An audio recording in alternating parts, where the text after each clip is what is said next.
What is up, my people? Hope you guys are doing well. Today's video is going to be on this look. Not really sure what to call it. It's just an everyday kind of look. You know, pops of color like some tangerine on the eyelid, a little bit of raspberry on the lower lash line. Wear it wherever you want. Do whatever you want. So jumping right in, I'm starting off with my base and I'm using Becca's Shimmering Skin Perfector, putting that all over to get our skin super shiny, because you can go a little overboard with this on your base because you're going to cover it up with foundation, and the goal is to have it kind of show from within, glow from within, get lit from within. Okay, I'll stop. But now I'm going in with a mattifying primer from Smashbox, and you're probably like, wait, why are we mattifying our skin after we just made ourselves look like a disco ball? And that is because I don't really know, I just do what feels right in my heart. I'm just kidding. I really only put that on my T-zone to keep me from getting oily in certain places, so that'll block oils where I want them to be blocked, but the other product will help me shine like a diamond. Moving on to foundation, I'm using a new one from Flower Beauty. This one's called Light Illusion, and I'm in the shade Porcelain, and look at that, y'all. They got a pump. They got your back. I'm swatching it here next to the shade Classic Tan to give you a little comparison, and these do run a little bit yellow, as you can see, so just be wary of that when you're picking out a shade. And I'm also using it with their new sponge, which is ginormous and super squishy compared to any of the other sponges I've tried in my days. So I'm just gonna blend that in with the sponge, and since the bottom is so big, you can literally get such a large surface area blended within like 3 seconds. It's pretty amazing. Like, I did that so quick. Did you see that? So it blended really well for me. I'm zooming in so you guys can see how it is applying, and the finish is just beautiful. It looks really healthy. It has like a lightweight, almost silky texture, which I think adds to kind of the overall dewy finish that it gives. It's super luminous, but it still covers really well. It has a nice medium coverage, but I definitely think you could build this up to a full coverage without it looking cakey. So that is just splendid. Now moving on to the Light Illusion Concealer, which is a high coverage but still radiant concealer. I was actually really impressed by this, and I chose the shade Fair, and I'm swatching it next to Light, which is on the left, which was just a little bit too yellow for my skin tone. But I was surprised by this because when you hear high coverage, you think of something like Tarte Shape Tape, which is pretty thick, but it wasn't like that. It has a really lightweight consistency, but it still is really illuminating and glowy, yet it still covered really well. Like, my dark circles were completely covered. This doesn't claim to be super long wearing, so I'm not sure how it would hold up, you know, for like a night out, but for everyday wear, just having a really beautiful, healthy, natural finish, I think this is a great concealer, especially coming from the drugstore and being the price that it is.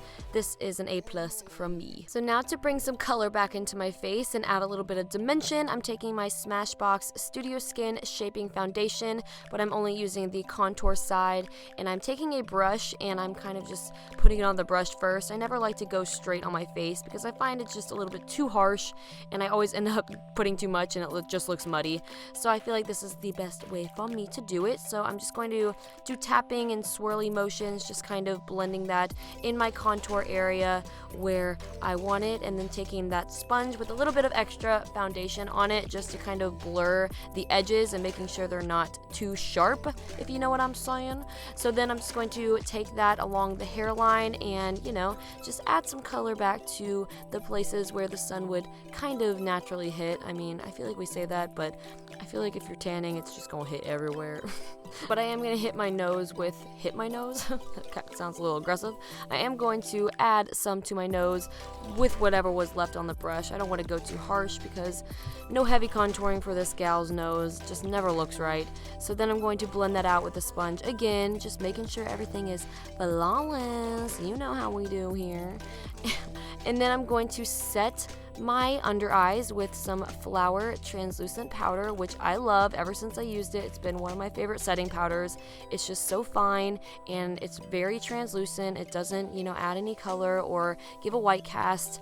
And yeah, make sure you do blend out your creases before you go in and set, because you don't want to set your creases because that would be counterproductive. So we are also going to apply that powder over our eyelids, because I did apply some concealer over them bad boys just to prep for the eyeshadow. So now moving on to Flower Light Illusion Perfecting Powder. I'm in the shade Porcelain again, and I'm just going to take a much larger fluffy brush and just kind of pat that powder wherever I didn't put the translucent powder, which is mostly the perimeters of my face and maybe all over, who knows what I'll do. And then I'm going to grab the same powder just in a different shade. This is in Caramel, and I'm using this as like a bronzer. I find using face powders as bronzers is just a really great trick if you don't have a bronzer around, just to use a darker shade. And I'm just applying that on an angled brush all over the areas that I previously cream contoured. They're not going to leave you looking chalky or super matte because they do have that luminosity to it, which will keep your skin looking healthy even after you've powdered.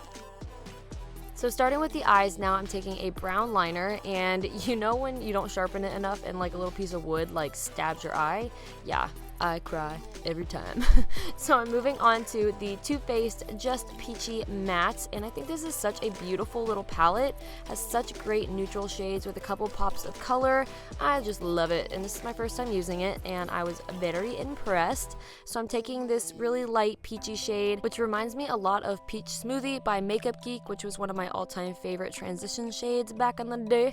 So I'm just taking that on a big fluffy brush, going from inner corner to outer corner, big swirly motions, just getting that all over the place. You know how we do over here. And for such a light shade, I thought the pigmentation was really amazing, and it was super blendable, so good job, Too Faced. Good job. Now moving on to this shade right here. It's like, I don't know, a light brown with kind of orangey tones to it, or like yellowy orange tones. I don't know, I suck at explaining colors, and I wasn't originally going to put this all over the lid. I was just going to define the crease with it, which is kind of what I'm doing here, and then I was like, you know what, screw it.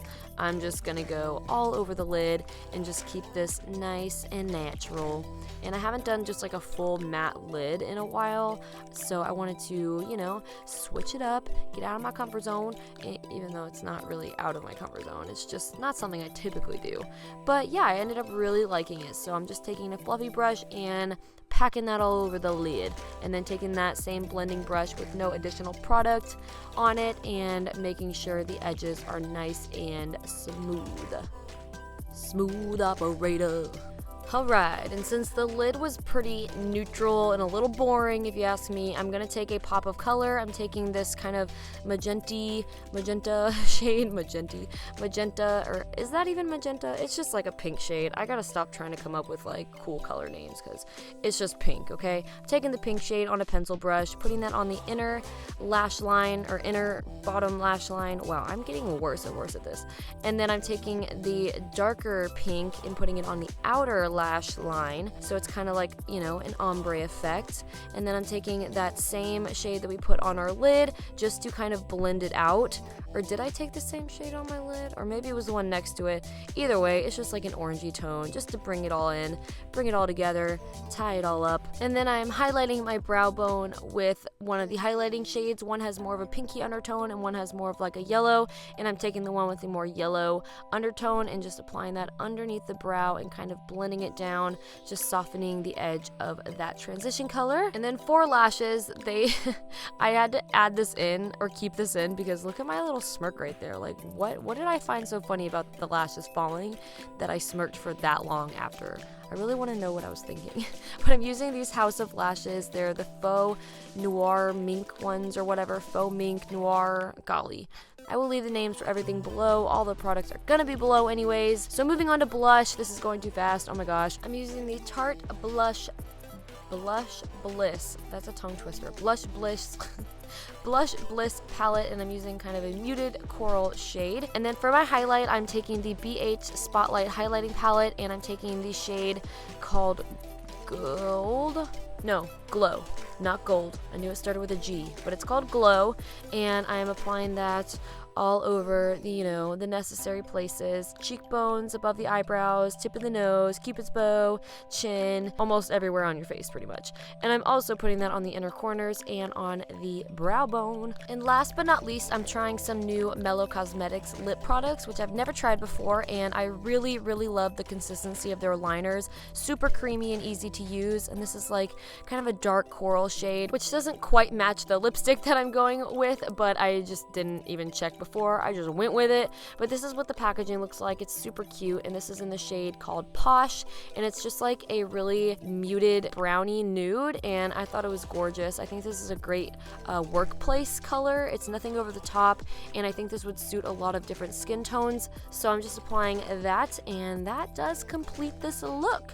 Actually, last but not least would be some setting spray, so I'm going in with Flowers Seal the Deal Long Lasting Setting Spray, and you could use the hydrating one or one that's going to give you even more dewiness, but I felt like with the highlighter and all of the other highlighting products that we used today, that was enough. And then I almost forgot to put some bottom mascara on, but once that is on, this look is complete. Thank you so much for watching this tutorial. I think this look came out really nice, and it's pretty universal. I think it would look good on pretty much anybody, so definitely give it a try, and I think that is it for me. I love you guys, and I will see you in my next video. Bye. Mwah.